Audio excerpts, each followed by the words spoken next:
ሰላም ጤና ይስጥልኝ የዶክተር ዮናስ ቤተሰቦች እንደምን አላችሁ? ዛሬም እንደተለመደው በአንድ ጠቃሚና አስተማሪ ሐሳብ ተገናኘን።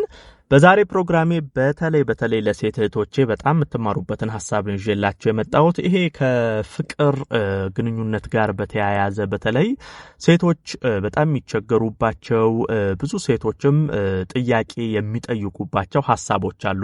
በተለይ ከወንድ ልጅ አመለካከት ጋር በተያያዘ ሴቶች የሚያስቧቸው አንዳንድ የተሳሳቱ መልከታዎች አሉ። ሴቶች ደግሞ ያልገባቸውም ነገሮች አሉ። እነዚህ ምንድናቸው? በተለይ ጤናማ የፍቅር ህይወት እንዲኖራችሁ ሴቶች ወንድ ልጅ እናንተን አክብሮ ግንኙነታችሁ እስከ ትዳር ደረጃ ድረስ አድጎ የተረጋጋ ጤናማ የፍቅር የትዳር ህይወት እንዲኖራችሁ በተለይ አሁን ማነሳቸውን ሐሳቦች ማወቅ መረዳት እጅግ በጣም አስፈላጊ ነው። ወንድ ልጅ ከሴት ልጅ ምንድነው የሚፈልገው? በተለይ አንቺን ብዙ ሴቶች አሁን የሚያስቡት ወንድ ልጅ ወይ ለስሜት ይፈልጋቸዋል ወይም አንድ ወንድ አፍቅሯቸው የእውነት ሲቀርባቸው እነሱ ያን ነገር አለመረዳትና ግንኙነታቸው ላይ ችግር መፍጠር እንደዚህ አይነት ነገሮች ብዙ ጥንዶች ላይ የሚፈጠር ይሄ አሁን መለያየቶች ብዙ ነገሮች የሚመጡት አሁን ከማነሳቸው ሐሳቦች ጋር በተያያዘ ነው። ስለዚህ ሴቶች በተለይ ወንድ ልጅ ይሄ ከአካላዊ ውበትሽ በዘለለ እኔን ወይ ለጥቅም ነው የሚፈልገኝ ወይ ለግንኙነት ነው የሚፈልገኝ ከሚል እሳቤ ባለፈ አንድ ወንድ አንቺን ለቁም ነገር እንዲፈልግሽ ለትዳር እንዲፈልግሽ ከስሜት ባለፈ ከመልክ ከውበት ባለፈ አመለካከትሽን ወዶ አክብሮ ካንቺ ጋር ዘለቄታዊ የፍቅር የትዳር ህይወት እንዲኖረው እነዚህ አሁን ማነሳቸውን ነገሮች ማወቅ ያስፈልጋል። ስለዚህ ሴቶች እስቲ ወንድ ልጅ በፍቅር ግንኙነት ውስጥ ምንድነው በይበልጥ ከሴት ልጅ የሚያያቸው ነገሮች የሚፈልጋቸው ነገሮች የሚለውን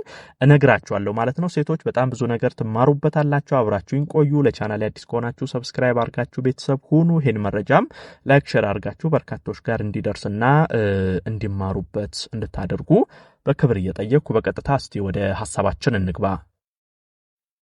በመጀመሪያ ደረጃ ሴቶች ማወቅ ያለባችሁ ወንድ ልጅ በፍቅር ግንኙነት ውስጥ ከምንም በላይ ከሴቷ የሚፈልገው አንደኛውና መሰረታዊው ነገር የተስተካከለ ስብዕና ያላትን ሴት ይፈልጋሉ። ይሄ የተስተካከለ ስብዕና ያላት ሴት ማለት ምንድነው? በደስታውም ጊዜ በሐዘኑም ጊዜ አንድ አይነት ባህሪ ያላትን ሴት ይፈልጋሉ። ይሄ በመውደቅ በመነሳት ውስጥ አንቺን ሆነሽ እንድትዘልቂ ይፈልጋሉ። አንዳንድ ጊዜ አንዳንድ ሴቶች ላይ የሚታይ ችግር አለ። ወንዱ ጥሩ በሚሆንበት ጊዜ ጥሩ ሁኔታ ላይ ሲሆን በጣም ለሱ ፍቅራቸው መግለጽ ከሱ ጋር መሆን በኋላ ወይ የሆነ ችግር ሲገጥመው ወይንም ደግሞ ሰው ነው እንደ ሰው የሆነ ጥፋት ሲያጠፋ የሆነ ነገሩ ሲገባ ቀስ እያሉ ያንን ወንድ እየራቁ መሄድ እንደዚህ አይነት የሚለዋወጥ ማንነት ካለሽ እሱም አንቺን ለቁም ነገር ማሰቡን ያቆመዋል። ወንድ ልጅ ከምንም በላይ በውድቀቱም ጊዜ በመነሳቱም ጊዜ በሐዘኑም ጊዜ በደስታውም ጊዜ ራሷን የሆነች አንድ አይነት አመለካከት ያላት አንድ አይነት ባህሪ ያላት ምን ጊዜም ከሱ ጋር የሆነችን ሴት ይፈልጋሉ። ስለዚህ ሴቶች እንደዚህ አይነት የተስተካከለ ስብዕና አመለካከት ሊኖራችሁ ይገባል። ይሄን በአንደኛ ደረጃ ማወቅ ያስፈልጋል። ሌላው ደግሞ ወንድ ልጅ በግንኙነት ውስጥ በግልጽ ማወቅ የሚፈልገው ያቺ ሴት ስላላት ይሄ ከግንኙነት ጋር በተያያዘ ከወሲብ ጋር የተያያዘ አመለካከቷን ማወቅ ይፈልጋል። ይሄ ማለት ምንድነው? ለምሳሌ ከግንኙነት ከእንደዚህ አይነት ነገሮች ጋር ተያይዞ ሴቶች የተለያየ አመለካከት አላቸው። ይሄም የሚሆነው ከአስተዳደጋቸው ጋር ተያይዞ ከባህሪያቸው ከብዙ ነገር ጋር ይያያዛል። አንዳንድ ሴቶች እንደዚህ አይነት ጉዳዮችን በግልጽ የሚያወሩ አሉ። እኔ የምፈልገው እንደዚህ ነው እኔ ብለው ወንዱ ስለዛች ሴት ሲያስብ ግንኙነት ህይወት ላይ ምን አይነት ማንነት ሊኖራት እንደሚችል አስቀድሞ ያውቃል፣ ያረጋግጣል። አንዳንድ ደግሞ የሚፈሩ እንደዚህ አይነት ነገርን በግልጽ ማውራት የማይፈልጉ ወንዱ ይሄን ግንኙነት ወይንም እንደዚህ አይነት ሐሳብ ሲያነሳ ከመጀመሪያ የሚዘጉ አሉ። እንደዚህ ከሆንሽ በኋላ አንቺን አግብቶ ራሱ ሲኖር እንደዚህ አይነት ጉዳይ ላይ ምን አይነት አመለካከት እንዳለሽ ምን አይነት ባህሪ እንዳለሽ ካላወቀ ካልተረዳ ግንኙነትም ላይ ላትመቻቹ ትችላላችሁ። ይሄ በኋላ ችግር ሊፈጥር ይችላል። ስለዚህ ከመጀመሪያው እስቲ እንደዚህ አይነት ጉዳዮች ላይ ምንድነው አመለካከቷ፣ አስተሳሰቧ ምንድነው፣ ከኔ ፍላጎት ከኔ ባህሪ ጋር ትሄዳለች ወይ የሚለውን ነገር ወንዶች ያያሉ። ስለዚህ ሴቶች እንደዚህ አይነት ነገር ላይ በግልጽነት ማውራት በደንብ ይሄ ከሱ ጋር ትዳር መመስረት የምትፈልጊ የፍቅር ህይወታችሁ ዘለቄታዊ እንዲሆን ከፈለጋችሁ እንደዚህ አይነት ጉዳዮች የማይቀሩ ስለሆነ በግልጽነት መነጋገር ፍላጎታችሁን ማውራት ያስፈልጋል። ሌላው ደግሞ አንድ መሰረታዊ ሐሳብ ማነሳው የሱን ፍላጎት የምትጋራ ሴት ወንድ ልጅ ከምንም በላይ ይፈልጋል። ይሄ ማለት ምንድነው?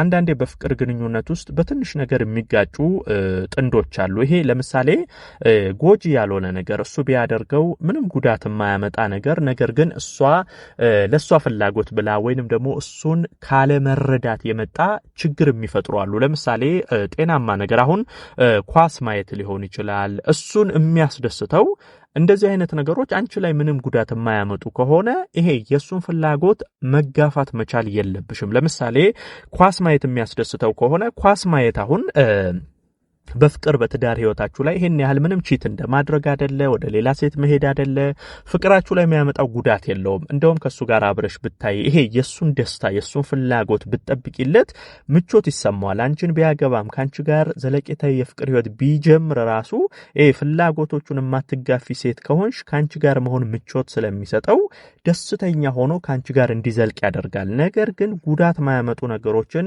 አይ እንዲማረግህን ትተህ ከኔ ጋር ሁን ለምን እንዲታረጋለ እያልሽ ይሄ ተፈጥሯዊ ፍላጎቶቹን የምትገድቢ ከሆንሽ ካንቺ እየራቀ ነው እንጂ የሚሄደው ከሱ ጋር ካንቺ ጋር ጊዜ ለማሳለፍም ሆነ አንቺን ለዘለቄታዊነት ማሰብም እየከበደው ይሄዳል። ስለዚህ ይሄ የሱን ፍላጎት በተቻለ አቅም እማትጋፉ ብትሆኑ ጥሩ ነው። ሌላ ወንድ ልጅ ከምንም በላይ በራስ መተማመን ያላት ሴት ይወዳል። ይሄ ማለት ምንድነው?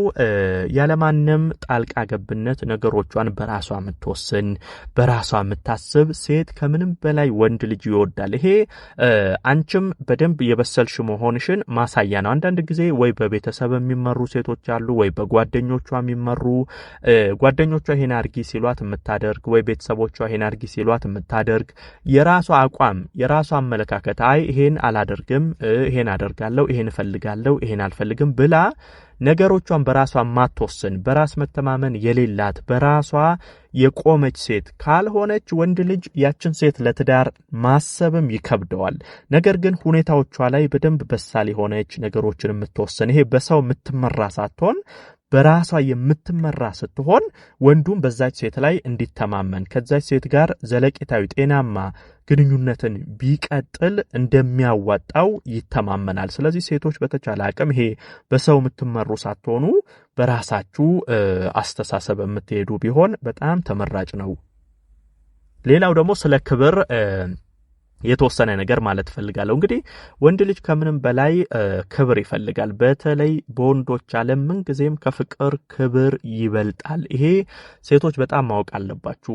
ምንም ያህል ብታፈቅሩት ለሱ ክብር ከሌላችሁ የትኛውም ወንድ ካንቺ ጋር ዘለቄታዊ ግንኙነት ሊኖረው አይችልም። ይሄ ማለት ክብር ምንድነው? በነገራችን ላይ አካላዊም ስነ ልቦናዊም ማንነቱን አምናችሁ መቀበልና ማክበር መቻል አለባችሁ። አንዳንድ ጊዜ ሴቶች በጣም ትልልቅ የምትሰሯቸው ስተቶች አሉ። ለምሳሌ ያንቺን ወንድ ከሌላ ጋር ማወዳደር፣ ይሄ ስነ ልቦናውን የሚጎዳ ለምሳሌ እሱ የሌለውን ነገር ሌላ ወንድ ላይ ያያየሽ ይሄ እኮ እንደዚህ ነው አንተ እንደዚህ ብትሆንልኝ ወይ አመለካከቱን ሊሆን ይችላል አካሉንም ሊሆን ይችላል እሱ መለወጥ የማይችለው እሱ ማድረግ የማይችለውን ነገር ከሌላ ወንድ ያነጻጸራችሁ ያሃ ወንድ እንዲነው አንተ እንዲነህ አይነት ነገር ከሆነ ያሃ ወንድ በጣም በስነ ልቦናም እየተጎዳ ይሄዳል። ካንቺም ጋር ዘለቄታዊ ግንኙነት እንዳይኖረው ያደርጋል።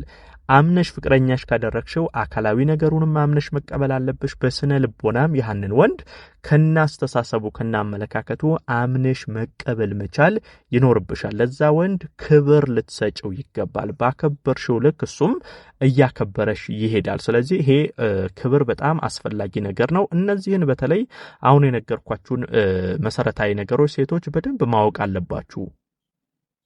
ምን ጊዜም ዘለቄታዊ ጤናማ የትዳር የፍቅር ህይወት እንዲኖራችሁ ወንዱ አንቺን ከስሜት ባለፈ ለቁም ነገር እንዲፈልግሽ ግንኙነታችሁ ስር ሴቶች እነዚህን ነገር አስተውላችሁ መሄድ ያስፈልጋል። ይህን መረጃ ላይክ ሼር አድርጋችሁ ለሌሎችም አጋሩ። ለቤት አዲስ የሆናችሁም ቻናሌን ሰብስክራይብ አድርጋችሁ ቤተሰብ ሁኑ። የዛሬን በዚሁ አበቃው። ቀጣይ ቀን ደግሞ ሌላ ጠቃሚ ሐሳብ ይዤላችሁ እንገናኛለን። እስከዛው በያላችሁበት መልካም ጊዜ